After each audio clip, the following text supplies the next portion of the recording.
Setelah kemunculan Edo Tensei Madara di tempat Naruto. Naruto bertanya-tanya kenapa Madara bisa ada di sini.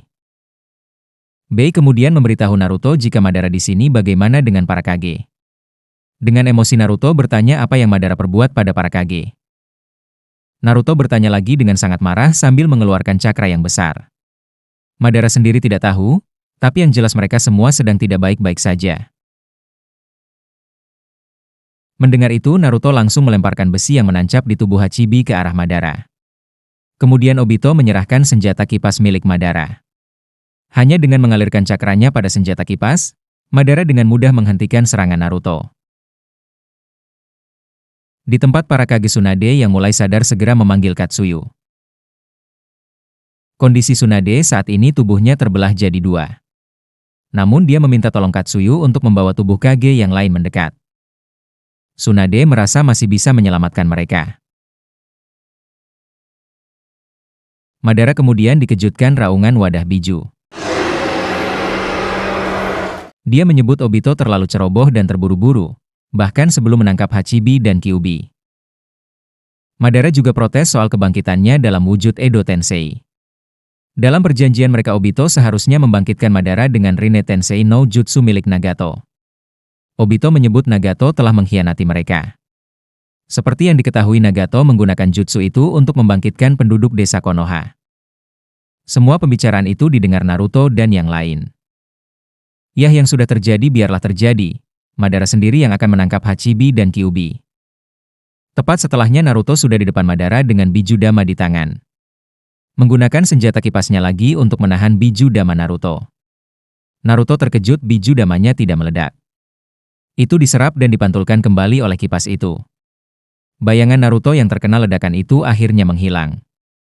Madara akan mengurus Kyuubi dan Hachibi, dia menyerahkan dua sisanya pada Obito. Kakashi bertanya kenapa Obito bisa kenal Madara dan berada di pihaknya. Semua berawal saat Obito terbangun dan melihat seorang kakek di depannya. Mata kakek itu juga memiliki Sharingan. Kakek itu menyebut Obito berada di antara hidup dan mati. Jika seperti itu Obito yang bercanda menyebut kakek itu berarti seorang Shinigami. Orang yang mengawal jiwa ke surga atau neraka. Tanpa sengaja Obito melihat senjata sabit di depan kakek itu. Ketakutan mengira candaannya benar. Obito memohon pada kakek Shinigami khusus Uchiha untuk tidak mencabut nyawanya dulu. Selama hidupnya dia selalu membantu orang tua yang membutuhkan. Meski benar dia juga berbuat kenakalan dan melanggar banyak aturan. Obito yakin timbangan kebaikannya jauh lebih berat daripada kejelekannya. Obito memohon jangan masukkan dia ke neraka. Setelah semua Obito merasakan sakit pada tubuhnya. Fakta dia masih merasakan sakit, Obito berarti masih hidup. Itu sebuah keajaiban dia selamat di bawah bebatuan itu. Seolah tubuh Obito menembusnya. Kakek itu menemukan Obito di jalan bawah tanah yang dia buat. Dia kemudian mengobati Obito semampunya. Karena telah diselamatkan Obito mengucapkan terima kasih. Kakek itu menyebut terlalu cepat untuknya berterima kasih. Dia ingin Obito membayar utang budinya. Lantas apa yang kakek itu ingin Obito lakukan? Membantunya ke kamar mandi. Itu akan bagus tapi bukan itu.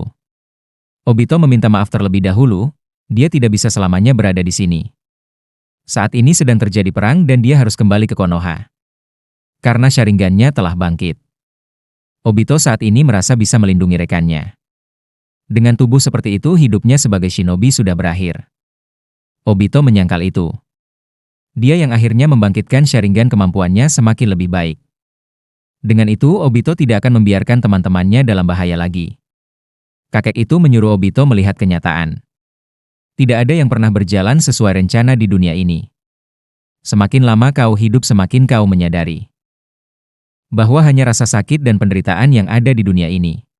Obito tak paham apa yang sedang dibicarakan kakek ini. Di dunia ini, dimanapun ada cahaya akan selalu ada bayangan. Selama ada konsep kemenangan, kekalahan juga akan selalu ada. Keinginan egois untuk mendapatkan kedamaian membangkitkan perang. Dan kebencian terlahir untuk melindungi cinta.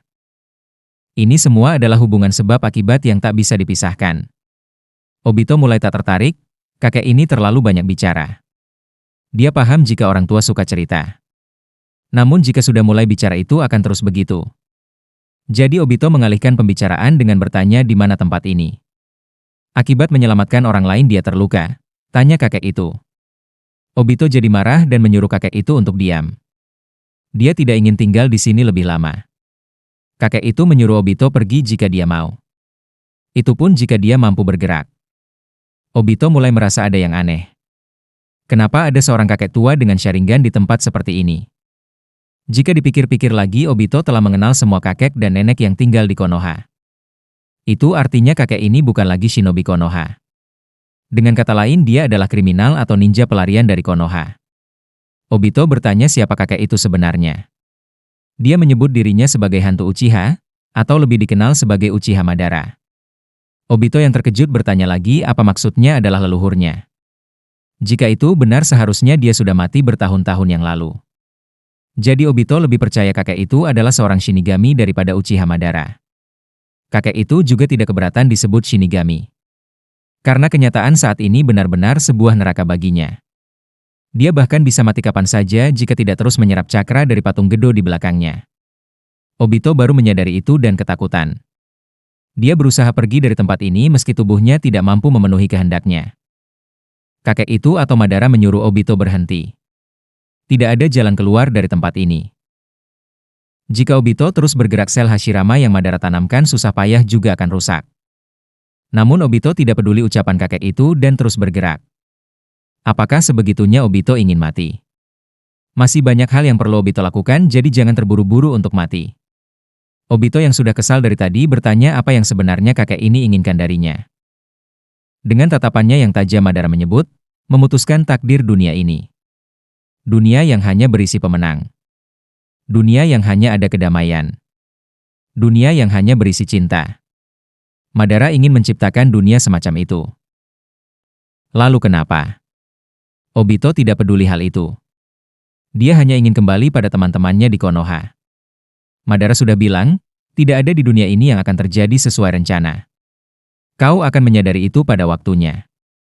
Jika Obito sungguh ingin mati, dia mempersilahkan. Tapi sebagai gantinya Madara akan mengambil Sharingan Obito. Obito tak mengerti kenapa kakek itu ingin Sharingannya. Dia sudah mempunyai Sharingannya sendiri. Mata aslinya sebenarnya sedang dia pinjamkan. Yang dipakai saat ini adalah cadangan yang dia transplantasikan setelahnya. Sambil menunjukkan matanya yang kosong. Madara ingin punya lebih banyak persediaan. Ditambah hanya dengan memiliki keduanya kekuatan asli Sharingan bisa bangkit. Jika seperti itu, Obito berpikir dia akan lebih kuat jika bekerja sama dengan Kakashi. Dengan begitu mereka bisa melindungi Rin bersama-sama. Mengabaikan semua ucapan kakek itu. Obito berpikir tetap harus keluar dari tempat ini bagaimanapun caranya. Dia menyuruh Kakashi dan Rin menunggunya. Sayangnya hal itu tidak terjadi seperti yang Obito inginkan. Sudah beberapa hari Obito masih terjebak di tempat ini. Ditambah muncul dua makhluk putih yang aneh di depannya. Keduanya menyapa Obito. Dia sudah tidak tahu sudah berapa hari terjebak di sini. Rasanya sudah cukup lama. Makhluk putih yang hanya memiliki satu tangan menenangkan Obito. Dia tidak akan dikenakan biaya sewa karena tinggal di sini cukup lama. Ditambah mereka yang diciptakan dari patung Gedo di sini tidak perlu makan dan ke kamar mandi. Obito tidak ingin disamakan dengan mereka. Dia hanya memiliki setengah benda putih itu pada tubuhnya. Namun berkat itulah dia bisa hidup tanpa perlu makan dan minum. Makhluk putih itu menyebut seharusnya Obito berterima kasih ke mereka. Wajah Spiral juga berkata mereka tidak mau disamakan dengan Obito. Apa yang dimilikinya hanyalah jaringan sintetis tanpa emosi. Sedangkan mereka adalah manusia buatan yang mempunyai emosi dan perasaan seutuhnya. Kekurangannya hanyalah mereka tidak buang air kecil. Obito kesal, apa alasan yang membuat mereka merasa jauh lebih baik darinya? Keduanya menjawab bersama, yaitu bertugas menjaganya. Lebih tepatnya mereka disuruh Madara untuk membantu pemulihan Obito. Jadi orang itu membuat boneka berisik untuk mengawasinya. Sedangkan dia bisa tidur sepanjang waktu. Obito bersumpah akan keluar dari sini dan kembali pada Rin dan Kakashi.